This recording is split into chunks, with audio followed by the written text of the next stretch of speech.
रीवा में 85 इकाइयों के आशय पत्र जारी किए गए, जिसमें 146 एकड़ भूमि आवंटित की गई है, जिसमें 918 करोड़ से अधिक के पूंजी निवेश एवं 3,350 से अधिक लोगों को रोजगार दिए जाएंगे। कुल मिलाकर के भूमि पूजन और लोकार्पण जो प्रदेश भर में भी हुए हैं और रीवा में भी हुए हैं, ऐसे सभी 21 से ज्यादा इकाइयों के भूमि पूजन लोकार्पण रीजनल इंडस्ट्री कांक्लेव में किए गए, जिसमें अकेले रीवा में 9 इकाइयां क्षेत्रीय कांक्लेव के माध्यम से आती है। इसमें 2,680 करोड़ से अधिक के निवेश के प्रस्ताव और 1,830 से अधिक रोजगार होंगे, जो रोजगार परक इंडस्ट्रियों के भूमि पूजन लोकार्पण है। लेकिन आज जो इंडस्ट्री कांक्लेव की गई, इस इंडस्ट्री कांक्लेव में जो प्रस्ताव आए, मुझे इस बात की प्रसन्नता है कि आमतौर पर इतने बड़े पैमाने पे प्रस्ताव आना, ये हमारी कांक्लेव की सफलता बताएगी। लगभग 31,000 करोड़ से ज्यादा के निवेश के प्रस्ताव आज हमारे यहाँ इसी कांक्लेव में आए हैं। जिस प्रकार से उद्योग विभाग, MSME, खनिज आदि सेक्टर में मिलकर के प्रस्ताव आए, ये न केवल मध्य प्रदेश की हमारी औद्योगिक निवेश की इकाई का एक नया ताकत का रूप बन के निकलेगी, बल्कि वित्त के क्षेत्र को अपनी नई पहचान बनाएगी। ये रीजनल इंडस्ट्री कांक्लेव का क्रम जो हमने पहले से डिसाइड किया, आज 5वें नंबर का था। और इसकी खास बात यही रही है कि पहली बार होने वाली इंडस्ट्री कांक्लेव में भी जिस ढंग से रिस्पांस आया है, ये रिस्पांस बताता है कि ये बार बार की और ऐसे आने का अवसर पर दोबारा भी हम इस प्रकार से इस क्रम को जारी रखेंगे। लेकिन हमने कहा कि हर संभागीय केंद्र पर ये जब क्रम जारी रहता तो प्रदेश के अंदर भी बाकी संभागों में भी इसी प्रकार से औद्योगिक निवेश की गतिविधियों का समान रूप से संचालन किया जाता है। इसलिए आज ही यहाँ से जब हमने आगे कार्यक्रम किया है, तब पीथमपुर, इंदौर, उज्जैन, धार, जबलपुर, अन्य राज्य के हिस्सों में भी समान रूप से भूमि पूजन लोकार्पण के वहाँ के जनप्रतिनिधियों के साथ वर्चुअल रूप से जुड़ करके, यहाँ तक कि बीते महीने जब सागर में हमने इन्वेस्टर मीट की गई, तो सागर के भी जो तत्कालीन समय में किए गए MOU के आधार पर या निवेश प्रस्ताव लिए थे, उस आधार पर उनके कामों की गति लेते गए। एक व्यक्ति ने तो कहा कि 7 दिन पहले ही वो आया था और 7 दिन में उसको सारे क्लियरेंस हुए और उसने अपने निवेश के प्रस्ताव दिए और आज उन्हें अपना भूमि पूजन भी कर लिया है। ये बदलते दौर का समय है। यशस्वी प्रधानमंत्री के नेतृत्व में इसी प्रकार से लगातार आगे बढ़ने की जरूरत है। रामा ग्रुप के नरेश गोयल द्वारा फर्नीचर सेक्टर में सतना के अंदर 500 करोड़ का निवेश का प्रस्ताव दिया है। सूक्ष्म, लघु एवं मध्यम उद्योग अर्थात MSME और स्टार्टअप, माइनिंग, पर्यटन, कुटीर उद्योग, इस विषय पर सेमिनार सेक्टोरल सत्र हुआ। नवकरणीय ऊर्जा के लिए राउंड टेबल चर्चा आयोजित की गई, जिसमें सोलर एनर्जी और उनके उद्योगपतियों ने इसको बढ़ावा देने के लिए बात की है।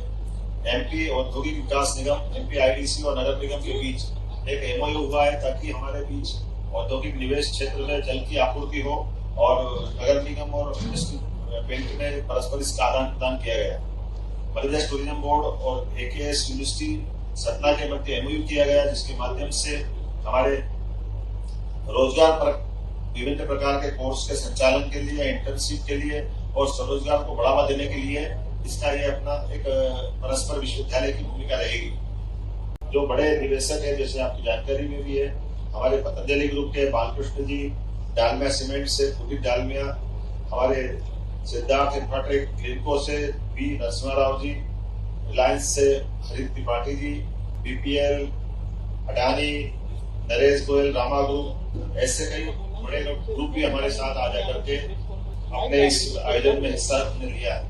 पतंजलि ग्रुप के MD बालकृष्ण जी ने प्रदेश में और रीवा में खासकर अपने निवेश की इच्छा जताई है। 1,000 करोड़ से ऊपर के निवेश के उन्हें फूड इंडस्ट्री की यहाँ अपनी घोषणा की है। साथ ही साथ उन्होंने कहा कि ये फूड इंडस्ट्री न केवल हमारे लिए इंडस्ट्री का रूप में काम करेगी, बल्कि बड़े पैमाने पे कृषि के क्लस्टरों के लिए, जो हमारी फसल के चक्रीकरण में लोग अपनी फसल से ज्यादा आय निकाले, इस दिशा में काम करेंगे। और साथ ही साथ उन्होंने जो 2 दिन पहले उज्जैन के लिए मस्त में साधु संतों को निर्माण की हमने जो भूमि देने की बात कही है, उस भूमि में भी उन्होंने कहा मैं वेलनेस सेंटर वहां डाल करके भी अपना आयुर्वेद का उसका बड़ा सेंटर बनाएंगे। मुझे इस बात की प्रसन्नता है कि डालमिया ग्रुप के पुनीत डालमिया ने भी 4 million ton clinker cement factory की घोषणा की है, जिसमें लगभग 3,000 करोड़ से ज्यादा का निवेश होगा। और उन्होंने कहा कि ये जो हमारा निवेश यहाँ होने वाला है, ये प्लांट दुनिया का अद्वितीय आकर्षक होगा, जिसमें 100% अक्षय ऊर्जा का उपयोग करने का उन्होंने प्लान बनाया है। रीजनल इंडस्ट्री कांक्लेव रीवा के अंदर आज जैसे की उम्मीद थी, मुझे इस बात का संतोष है कि जिस प्रकार से माहौल बना, रीवा में पहली बार रीजनल इंडस्ट्री कांक्लेव करने का मौका मिला, जिसके माध्यम से हमारे रीवा अंचल में, रीवा, सीधी, सिंगरौली, पूरे संभाग सतना, औद्योगिक क्रांति की दिशा में एक बहुत बड़ा कदम था और इसका रिस्पांस भी क्षेत्र से उतने अच्छा है। हमारी उम्मीद से बढ़कर के पंजीयन हुए हैं और पंजीयन भी कितने हुए हैं अंदाज लगा सकते हैं इस बात का कि निवेशकों और हमारे उद्योगपतियों का जो उत्साह है, लगभग 4000 से अधिक प्रतिभागियों ने भागीदारी की है। हमारा सभागार छोटा पड़ गया। कई इंडस्ट्रीज थे जिनकी इंडस्ट्रियों का भूमि पूजन हुआ, उनके इंडस्ट्रियों के जिनके छोटी इंडस्ट्रियां थी तो हमको अपने बिठाने की जगह कम पड़ रही, लेकिन उसके बाद भी लोगों का उत्साह कम नहीं हुआ। और न केवल हमारे रीवा अंचल की बल्कि पूरे प्रदेश के अलावा मैं आपको बताना चाहूंगा कि 10 से ज्यादा राज्यों के निवेशकों ने इसमें सहभागिता की है। 300 से अधिक बायर सेलर मीटिंग हुई है। 150 से अधिक अति विशिष्ट, एक तरह से हमारे बिजनेस के विशिष्ट अतिथियों ने भागीदारी की, जिनमें खासकर अधिकांश खनन, खरीद में भी सीमेंट, नवकरणीय ऊर्जा, डोलामाइट, ग्रेफाइट और अलग अलग प्रकार के हमारे लोहा एस्क से लेकर के एल्यूमिनियम तक कई प्रकार के जो इंडस्ट्री लगाने की संभावना वाले लोग भी हैं और उत्खनन वाले लोग भी। नवकरणीय ऊर्जा, कृषि, खाद्य प्रसंस्करण और टूरिज्म के सेक्टर के उद्योगपति भी हैं जिन्होंने इसमें अपनी रुचि दिखाई।